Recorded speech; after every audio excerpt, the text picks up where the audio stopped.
Welcome to The Stuff, the podcast where you and I literally talk about what else? Stuff. This is your Comedic Escapist podcast show, and I'm your host, Ian Walker. Now, let's go talk about some stuff. A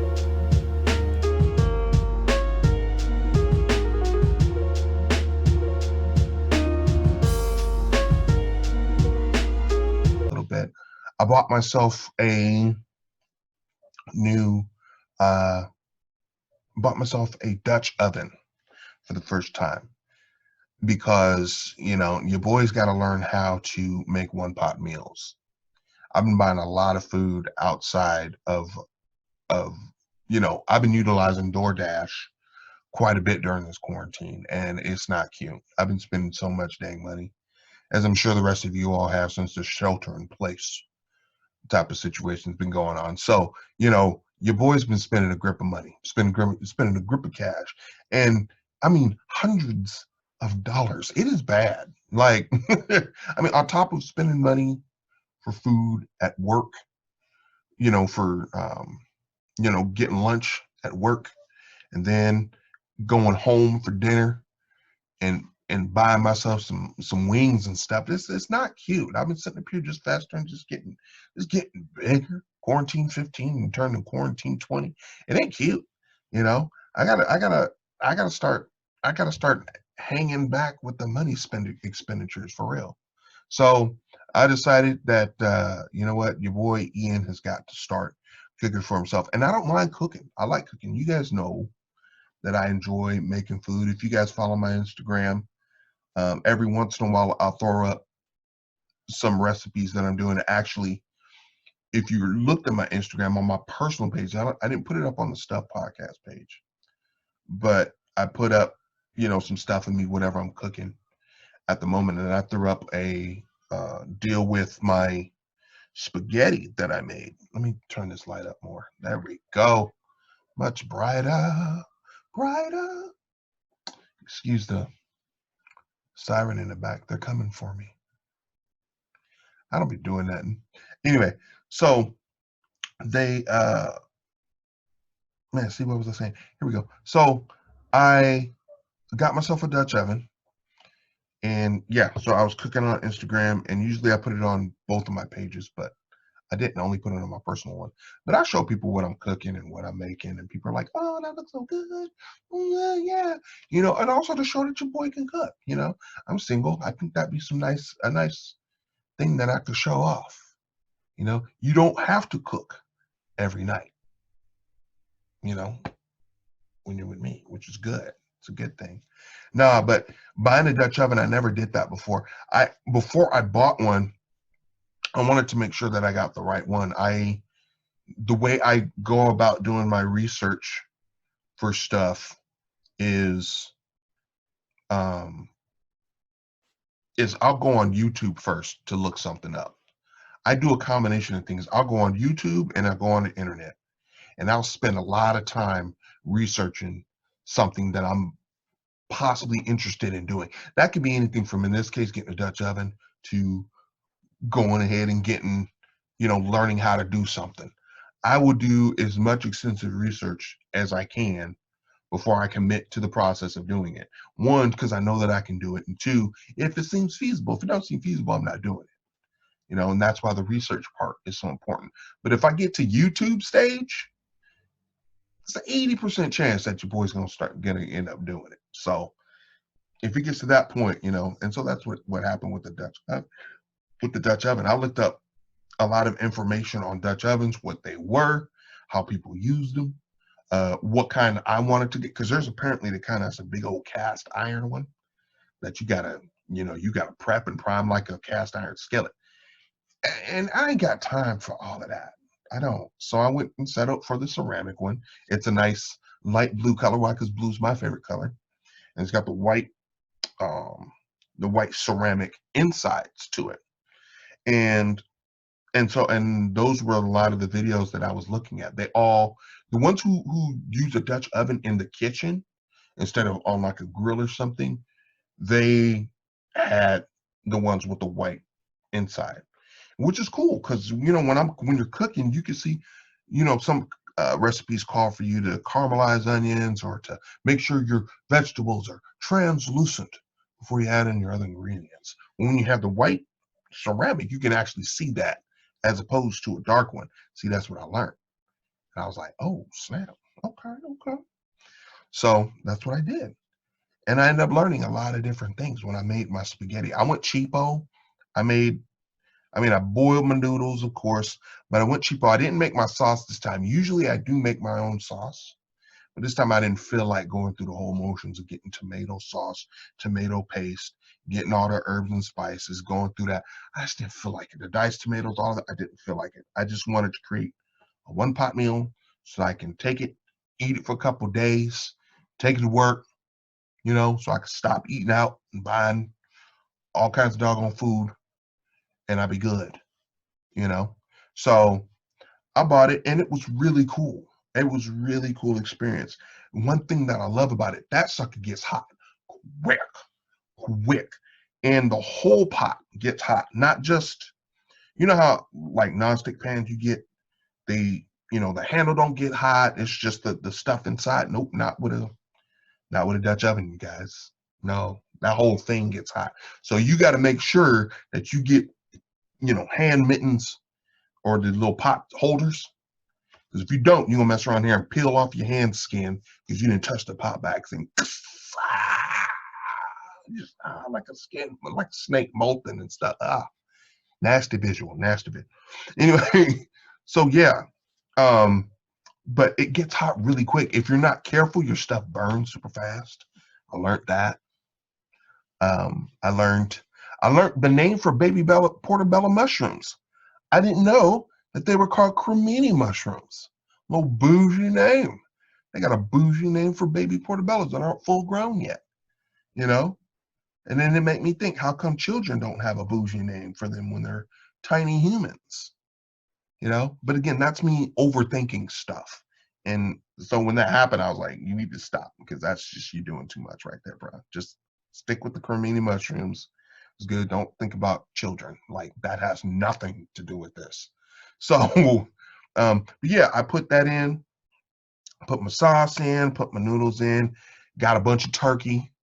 And it was 3 pounds of turkey I cooked in there. It was bell peppers, onions, 3 pounds of turkey that then after I cooked it up, I divided it up because I'm going to use that turkey for other things later, whether it be burritos.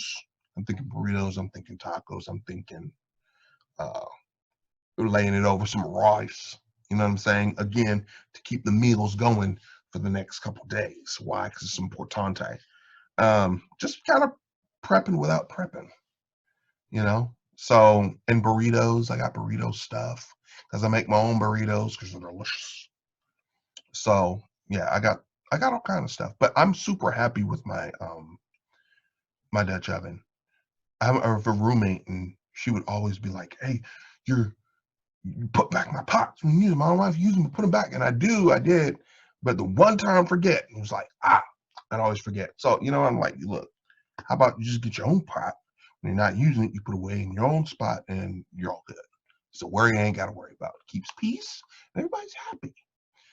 But I'm gonna be definitely looking up a bunch more recipes for one pot meals. Why? Because they're it's good. It's gonna be legit. It's gonna be legit. I'm super excited. I'm already thrilled with how the spaghetti turned out.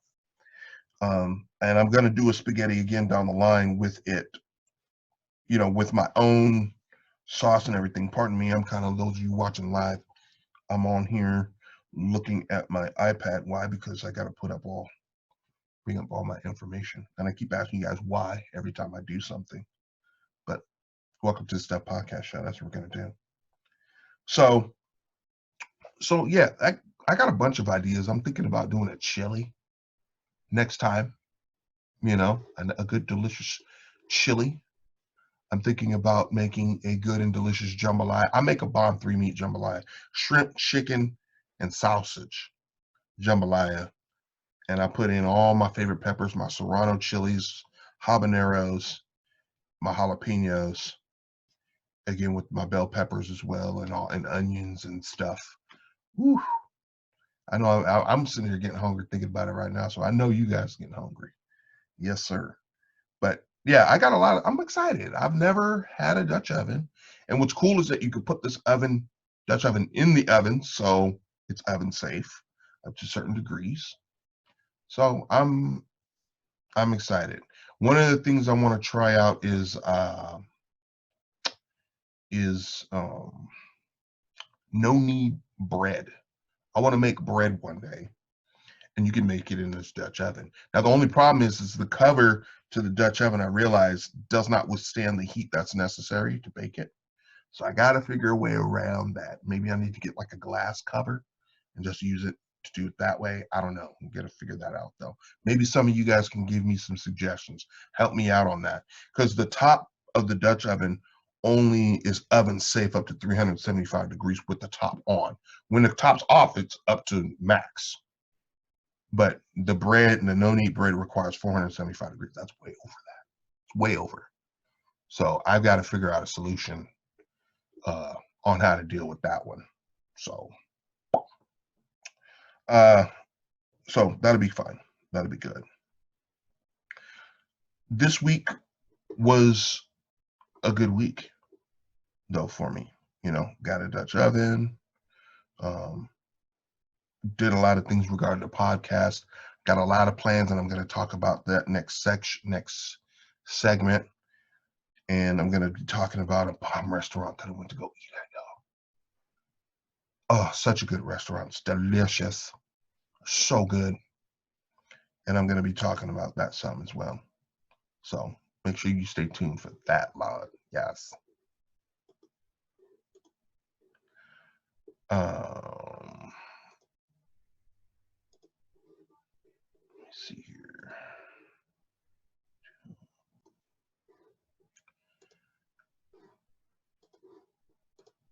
So, so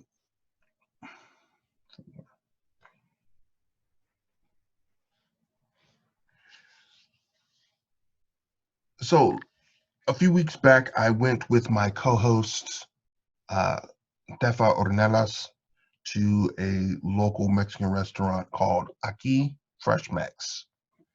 And real quick, by the way, my co-host couldn't make it this week, unfortunately, but she will hopefully be joining me next week.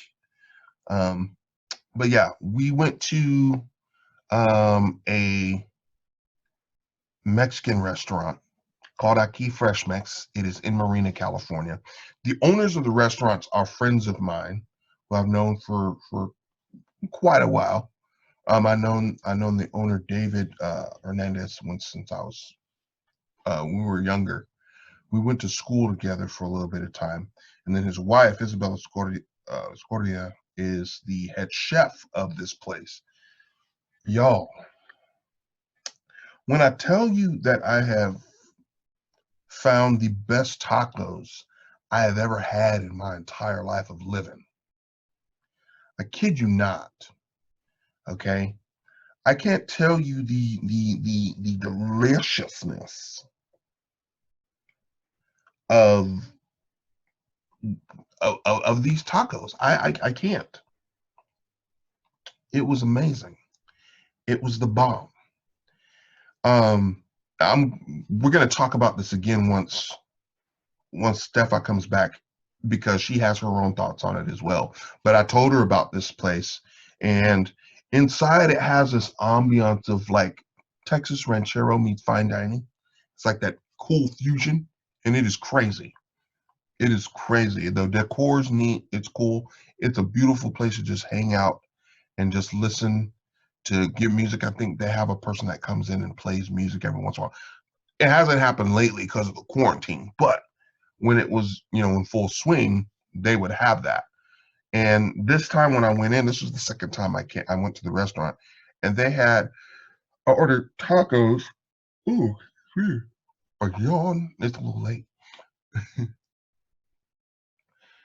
They had these tacos. I ordered 3 tacos, a burrito, and I wanted just a basic beans and rice. And I got tamales from there too. Y'all, them beans are fire. The black beans and rice, full of flavor.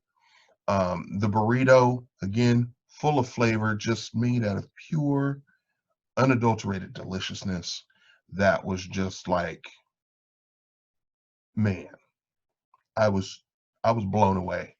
And they had this red sauce that was like, it wasn't ketchup.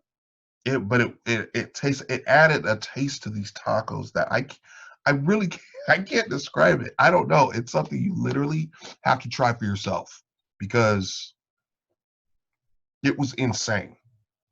It was insane. The taste, the colors, all of it. And it's very rare to have Mexican food that is, because Mexican food can be very heavy. It's got a lot of carbs in it. It's got a lot of that in there. But it's hard to have Mexican food taste light. This stuff was light, but it filled you up,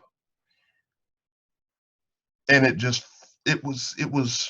I'm really trying to find the words, guys, because it was almost undescribable. Just the taste. It was the salty sweet. It was the hardiness of it. The smells, the colors of the food were just incredible. And I'm gonna, on the YouTube video, I'm gonna make sure that I put up pictures of, because I had to. I took pictures. I'm gonna put up pictures of the food, and maybe you'll see it on the video if it hasn't popped up already. But you'll see some of the plates that I had on there, and this stuff was just delicious fire food. I mean, I was blown away. I had to call them back while they're still open and just again take my hats off to the chef. So Isabel and David own a restaurant. Like I said, it's called Aki Fresh Mex. It's in Marina, California.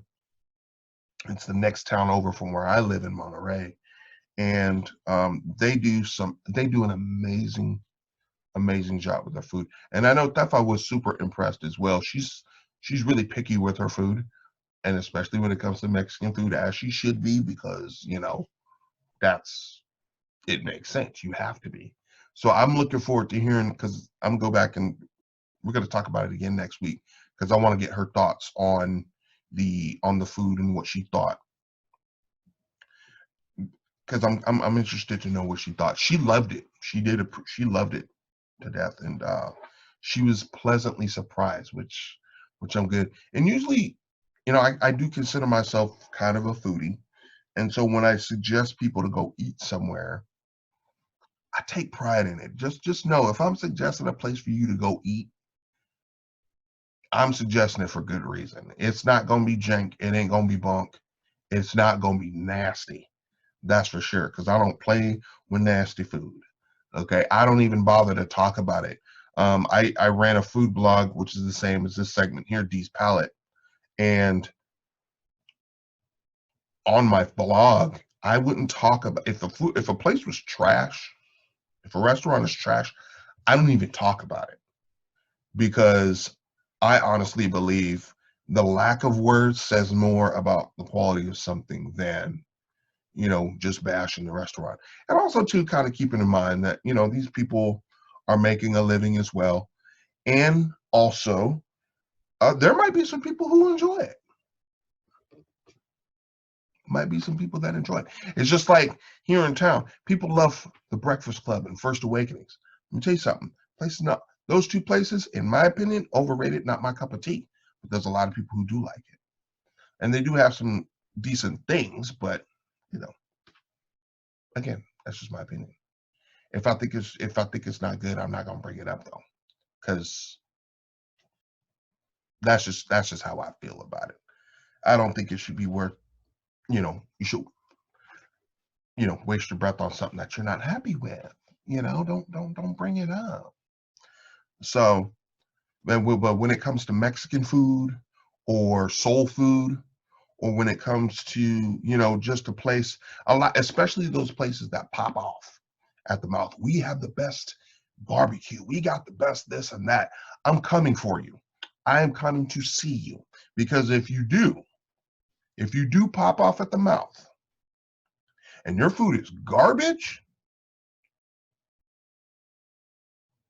all I'm going to say, you're going to want me to talk about you.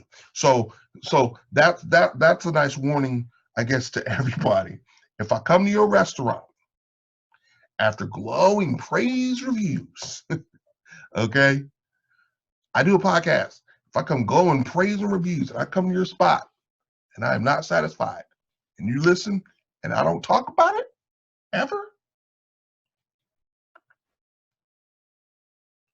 that's my opinion. That's my opinion. I don't talk about it. Now that I have a co-host, you know, she may decide, Definitely might decide she wants to say some things about it, good or bad. You know, she's a grown woman. She do what she want to do. She's a sweetheart, though. I don't think she'll do that. But I'm just saying, I personally won't say nothing because to me, it's not worth talking about. So, but especially if you now, I will have to say, I may have to renege. If you're somebody that brags about how tight you are and good food, and you're like, we're the best of Monterey County, we're the best, and so and so, so and so, we've been so and so and so and so, and I've got myself, and I always bring somebody else. And the reason why I always bring someone else is because their taste buds are different than mine. They can help me see perspectives that I don't. Some people might like, it's always good to have two perspectives. But if uniformly we're like, this is garbage, and you've run at the mouth, I'm coming for you. That probably will be the time I say something. It probably will be a time I say something because you've put yourself out there. You've asked for the critique. You know, and especially if you've been in the weekly for the last 7 years because you're the only type of restaurant of its kind out here. So you by default won all the awards, and then you know, you now you got some competition, and you're like, we're the best of so and so, so and so, 5 years in a row. Well, I'm gonna find out. I'm gonna go see that for myself. Is that a talk is cheap? Talk is cheap. So yeah.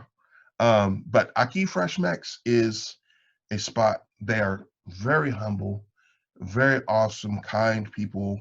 They make very, very high quality food. The restaurant itself, the ambiance, everything about it is wonderful. Once the Roro is all gone, I definitely suggest you guys going out there and having dinner one night, nice little romantic dinner or something, or even just by yourself, treat yourself. Go out and have some bomb Mexican food. Some of that good. Them tacos though, Lord, is fire. Their tamales, fire. And the next thing I'm gonna try when I go there, Dave, Isabel, if you guys are listening, I want you guys to put together a nice bowl of pozole for me because pozole is like my third favorite Mexican food of all time. It goes tacos, tamales, pozole.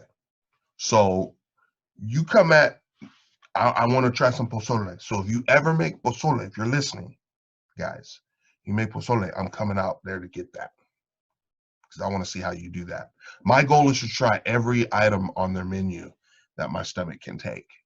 Eventually, I want to be able to go there and try everything on the menu. I might even have, like the first time I went, I just said, man, just throw something at me. I don't even know what you got. Throw it at me. And I had this awesome mole type thing with this fajitas and queso, and I forget what it was called, but it was bomb. It was bomb. So yeah, but definitely recommend Aki Fresh Mex in Marina. Um, and you will need to do that. Let me do them justice really fast and pull up the information of the uh, location of the restaurant. And what's cool is they have a they have a quarantine menu, which is fun as well. Okay, so yeah, Aki Fresh Mex. This thing, okay, so on Google, they have a rating of 4.6 stars. It's almost 5 stars on Google from the people. Okay, listen to ratings from the people, not from the newspaper. The people. Okay, so on Google, from the people, okay, 4.6 stars. It's almost 5 stars. Okay. They're located on 265 Carmel Avenue in Marina, California. 831-747-1074. If you guys want to get some information on that, do yourself a favor, get some tacos, okay, And we're gonna, and I'm gonna bring this place up again next week with Steffa and talk to her about it because I want to know her thoughts on it. But very good thing. The flavors of this place are what is going to blow your mind. Just boom. I guarantee you have not had Mexican food like this before. You have not. I know I haven't, and I've eaten a lot of Mexican food. I've never had Mexican food like this before in my life.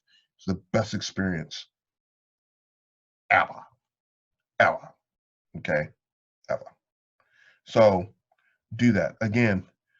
David Hernandez, Isabel, Escordia, Aki Fresh Mex, 265 Carmel Avenue, Marina, California. Okay. Again, I'm gonna put that in the show notes as well for those of you watching on YouTube, so that you can click on it and go check it out for yourself as well. Okay. So that's my segment of the D's Palate. And the next time, we'll be, possibly be talking about something else. So, like I said, coming for you. Coming for you, Monterey. Coming for you. Yeah.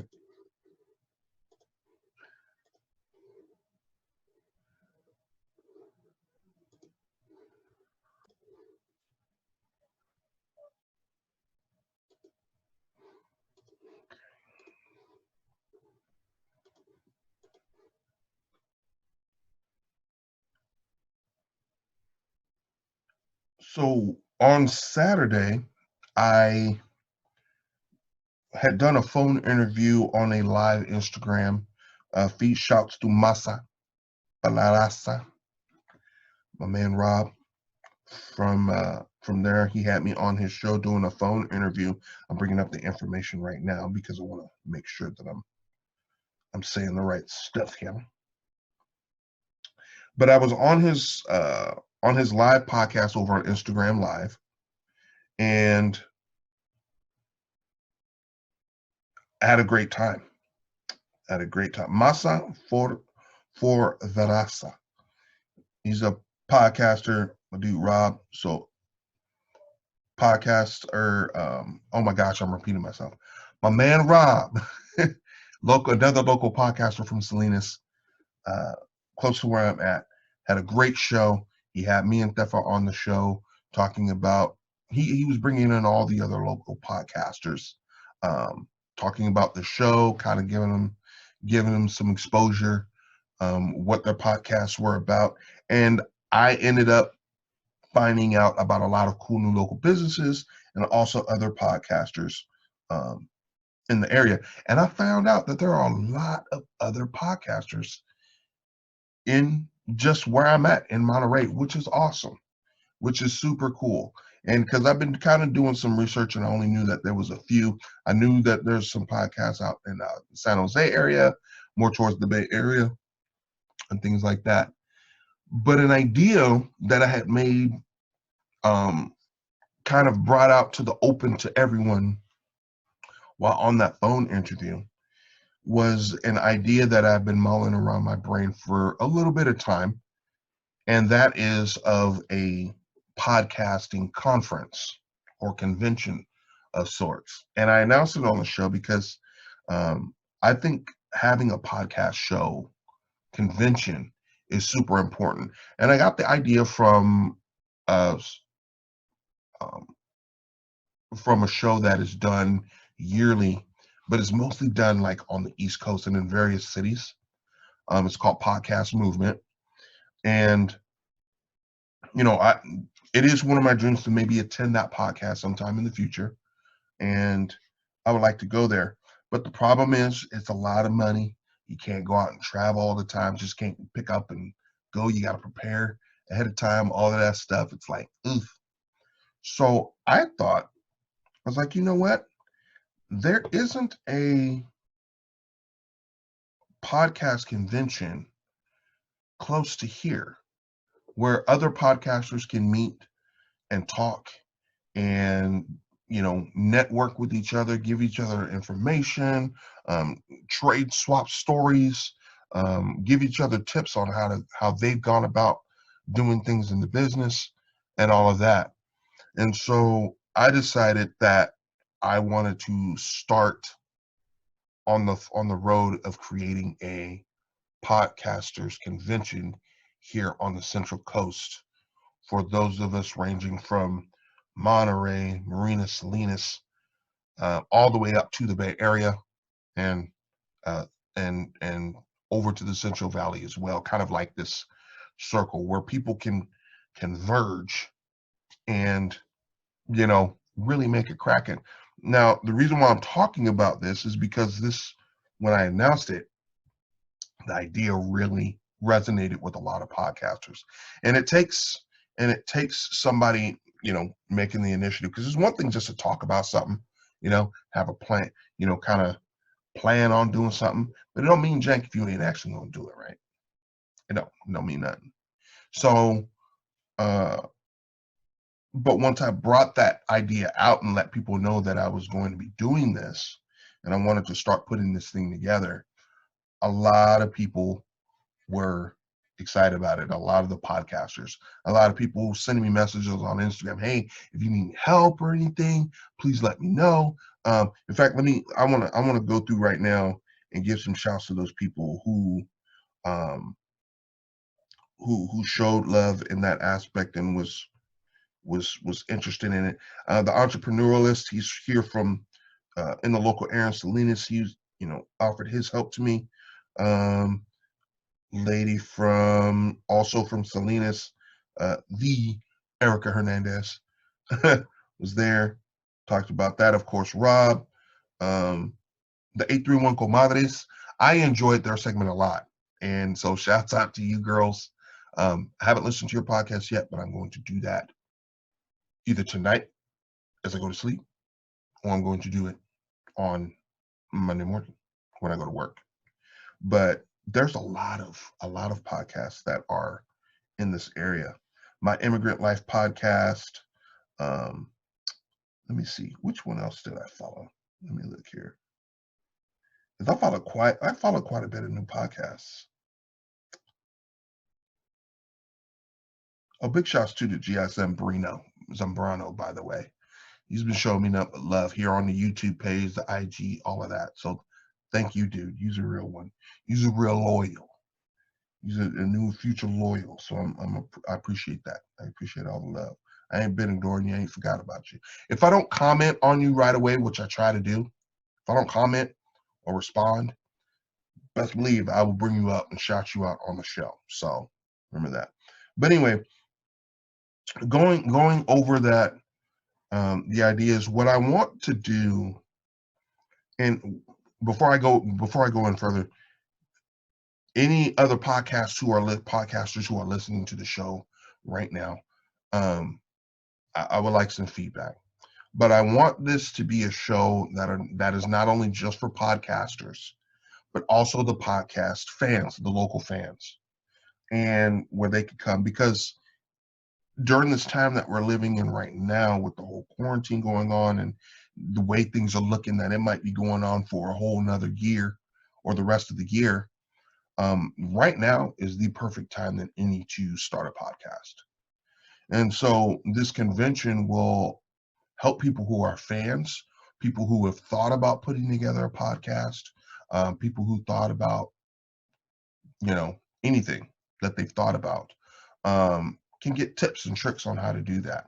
We could teach each other as fellow podcasters what things that we've done in order to take further steps in our podcasting journey, because there's so much information out there.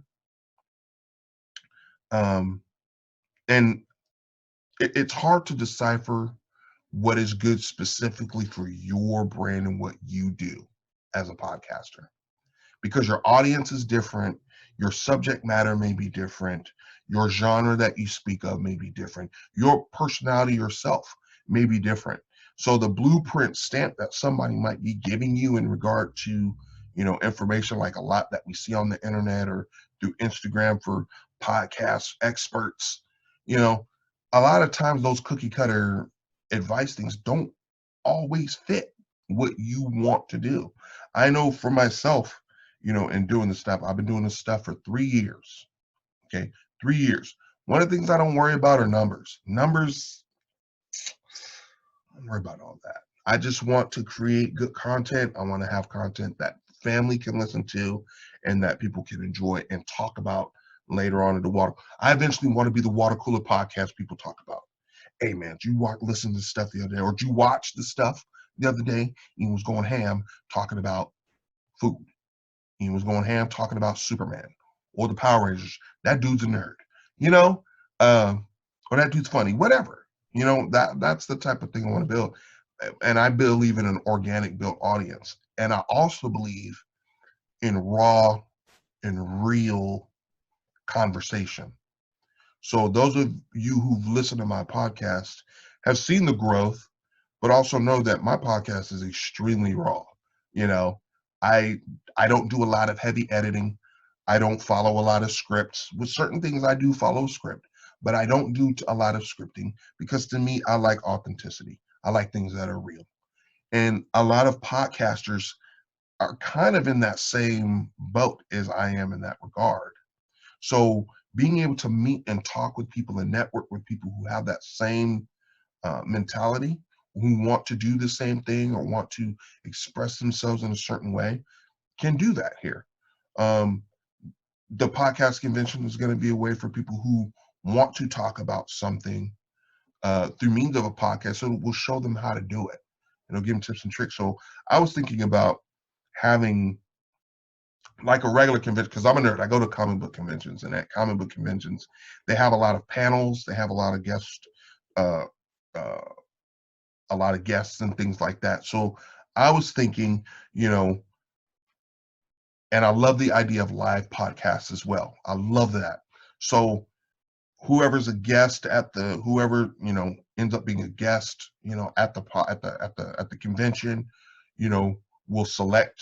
I don't know, I was thinking I could select a few podcasters where they can record their show live and people can go attend the show live while they're recording it, technical difficulties and all, but just have that experience, because I think it's important for people to see, not just it's not just us getting in front of a mic and talking a lot of times. Maybe when we start out it is, but as you're trying to improve the quality of your podcast, there's a lot that goes behind it. I think people need to see that.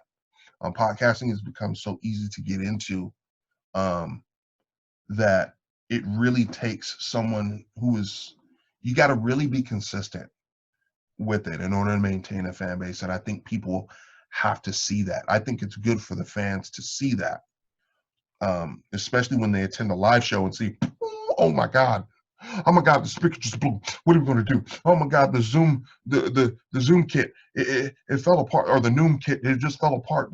How are they going to handle that?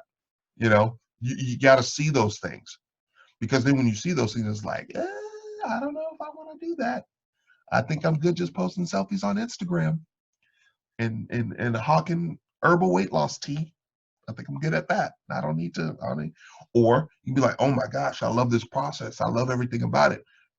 Boom, they're all about that life, So, but it's also fun too, because the live show gives the opportunity for the crowd to interact with their favorite podcasts, or they'll get to know new podcasts. So I'm thinking live podcast shows happening, selecting certain podcasters to put on a live show that they can attend, that people at the conference can attend. You have panels on that are pretty much like lectures on how to start podcasting, the things you could talk about in podcasting, the technical side of podcasting. I mean, all of that stuff. I think that information would be so good. And then having meet and greets, that. So anybody that's listening, what I want you to do is get at me. Get at me with some ideas, something that you would like to see at a podcast convention that you think is important. If you're a fan listening or watching the podcast, what is something that you would be interested in seeing and listening to? What would intrigue you into in a podcast convention? What is it that you'd be interested in seeing? The podcast convention would start as I would start. The idea would be start at first as a single day convention. Maybe 1 or 2 days. I don't know yet. I'm thinking just one day, not to be overwhelming. But if it's 1 day, it's got to really be on point. Got to be tight. Very scheduled, very heavily. It might be 2 days. Now that I'm thinking about it, I'm like, 2 days might be better. Because there's a lot that goes into it. But again, see, that's something that you guys can tell me. But like, Ian, I think 2 days might be better for you. I think 2 days might be better. Yeah, it would make sense to do that. And throw some ideas for a name. Now, I have a name. I'm thinking the Monterey PodCon. Why? It's fun. It's poppy. It's catchy. Hey, bro, you going to the PodCon? Yeah, I'm going to PodCon. You going to go to the PodCon this year? I'm going to PodCon. You know what I mean? That's cool. I would like to gather up some folks that are willing to be down, whether you want to volunteer time, whether you want to volunteer to do so. I think the more volunteers would be great. To volunteer time for T-shirts and marketing type stuff to get the word out there. Always looking for people that might have some space where we can hold the convention. If you know something, whatever information would be great. I'm also thinking too that possibly if we could crowdfund this piece through the podcasters to bring this together for the first time and make it purely a donate, or I guess where it's not just a con that's just a responsibility of just me, myself as an idea, but I want this to be our convention. And if we can all chip in and crowdfund it or figure out a way that we could do that, set up a platform where, we can donate into a place like a crowdfunded, like an Indiegogo or something like that, where the fans can donate, where the podcasters themselves can donate a couple bucks, and we get the money together and then make that thing happen. We can truly then make it our podcast convention. You'll be able to walk into this convention when it happens and be like, you know what, I was a part of this. I helped make this happen. A fan of the show, of whatever show they're into. You know what, I was a fan of this show and I put it in because I wanted to see these people live, all of that. I mean, I got ideas up the wazoo. The artist alley, I want to take that concept of the artist alley and uh get have the podcasters in one place where everybody can actually meet their favorite podcasters and enjoy getting to know them and talking with them a little bit. I don't know, even at their spots they could do little segments or something like that at their booths. I don't know. I got a lot of dreams. I got a lot of things in mind as to how I could do it. But I will say this first official in-person podcast will probably be sometime next year. I would like it to be. But the first con, I would like to have it in a couple of months. And the reason why is because I want to kind of make that establishment as soon as possible. So, getting us all together so that we're familiar with each other, we know. So the first convention, first Monterey PodCon, which is the tentative name for now, which I'm gonna call it, is going to be on Zoom. I want to hold it on Zoom. Again, I'll figure it out. On Zoom, there's a way you could like slice people up in rooms and stuff like that, slice them up. So if I could figure out how to divide people up, doing sign up sheets and lists. So having what's going to be is there's going to be certain panels that I'm going to have, certain instruction that I'm going to have, certain podcasts that are going to be done live. You'll still be able to do a live podcast over Zoom, doing all of those different things. And what it'll be a sign-up sheet so that then those who signed up for that specific podcast or specific panel or whatever it is they're interested in, when it's time for that to happen, you'll get sucked over and get put into a room where you can do it, go into there and enjoy the show without distraction with everyone else. So as the months go on, bear with me. I am going to put together the virtual PodCon very soon. So I'm going to be definitely working on that. But in the meantime, I'm also going to be preparing and uh, putting together the conventions for people to do it in real life as well. So please shoot me your ideas, what you want to do, what you're interested in, what you want to see, how you think a good way to fund this is going to be. If you have any connections that you think will be able to help put this thing together, that would be wonderful and immensely helpful, because I really believe that this is something that is extremely, extremely necessary. And let me tell you something. I'm one of those weird optimists. If 10 people show up to this thing and it ends up being like a meetup.com type thing, success. Because it's got to grow somewhere, right? It's got to grow somewhere. But knowing how, it sounds like a lot of podcasters are very interested in it, I think it'll be more than 10 people. But I'm just saying, we got to start somewhere. And so I want to get the ball rolling on this tentative Monterey PodCon. And so the first one will be virtual, which will happen in the next few months. So if you are watching this right now, make sure you watch the YouTube channel, follow me on the Facebook page, follow all of that. And eventually I'm going to have a Facebook page for the official name once that is revealed. And you know what I'm going to do? I know what I'm going to do. I'm going to create a name, and I'm going to have you guys vote on it. Monterey PodCon. I'm going to be like, Monterey PodCon, yeah or nay? And if you say nay, you got to come up to me with a suggestion. If you say yes, but you have something you have a suggestion, drop that in there too. Comments, drop it in the comments below on the YouTube page, drop it in the comments on the Facebook page, the Stuff Podcast Facebook page, Instagram, all of that. Drop it in there. I want to hear your suggestions. So, anyway, so I'm really looking forward to getting this thing moving, because it'll kind of just be an idea of what is going to lie in store for podcasting and for those of us who enjoy the genre and is really looking to get into it. So anyway, that's where I am with that. So hope you enjoy.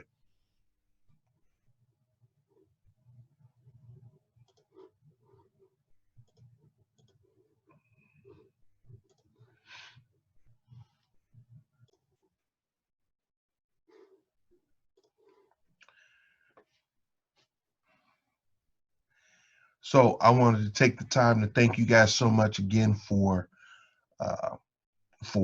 watching, and if you're on YouTube, for watching another episode of the Stuff Podcast Show.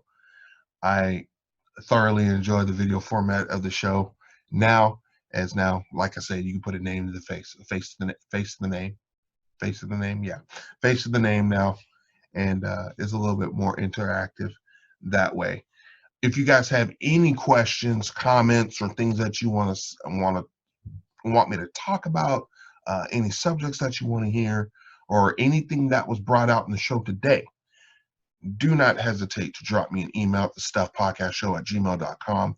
You can also follow me on Facebook at the Stuff Podcast Show, facebook.com/the Stuff Podcast Show, on Instagram at the Stuff Podcast Show, Twitter at the Stuff IDW on Twitter as well. So leave comments, leave messages. I love to hear you. Make sure that you guys take a part and be a part of the community. Why? Because I actually listen. I see everything. I try to respond to all comments. I do. I look at all comments. I'm like, hearts. Or I'm like, comment. Oh, that comment was fire. I like interacting with you guys. I like talking with you. So please don't hesitate to do so. Know that you will be seen and heard, and I will do so.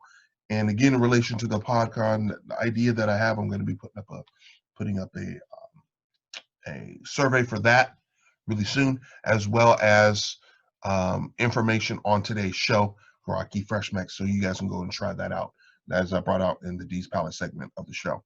So again, I want to give you my wholehearted thanks for your love and your support and your constant patience with me, and growing with me through this journey of creating this awesome podcast that I love doing so much. And make sure, only thing I ask is please make sure you like, comment, subscribe. If you're watching on YouTube, hit the notification bell so that when new episodes come out, you'll be alerted right away and you can see a fresh new episode. Again, love you guys very much. Thank you so much. And I will see you guys next time on the Stuff Podcast Show. Deuces.